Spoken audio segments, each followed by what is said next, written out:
Здравствуйте, меня зовут Данилова Саяна, я ученица 10 Б класса физико-технического лицея имени Владимира Петровича Ларионова.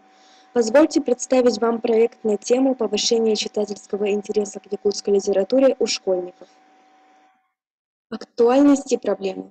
В условиях технологического развития общества снижается интерес к чтению у населения, особенно при этом страдает национальная литература.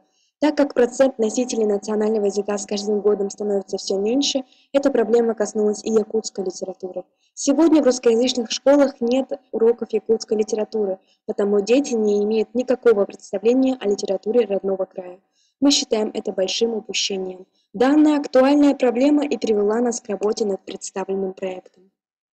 Проект 10 Б класс о якутской литературе посвящен 100-летию со дня основания ЯССР и ставит своей целью повышение читательского интереса к якутской литературе у школьников.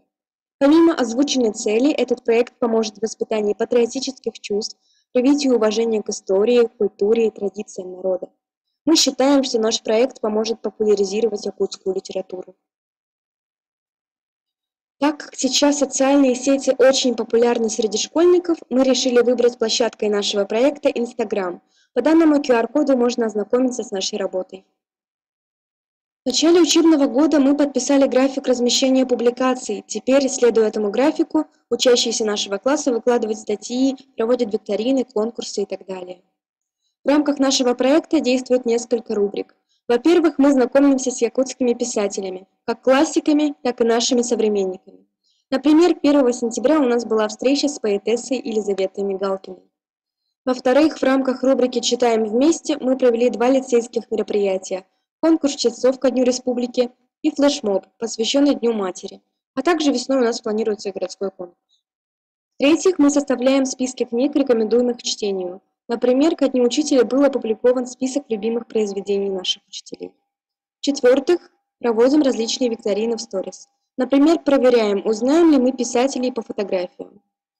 В-пятых, читаем вместе сказки. В сторис время от времени мы выкладываем якутские сказки, а также сказки малочисленных народов Севера. Таким образом, мы считаем, что наш проект дает возможность повысить интерес к якутской литературе среди школьников в современном и удобном для них формате.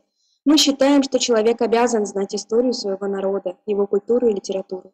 Как сказал Владимир Петрович Ларионов, дерево сильно корнями. Чем глубже и мощнее корни, тем крепче чувство любви к родине. Спасибо за внимание.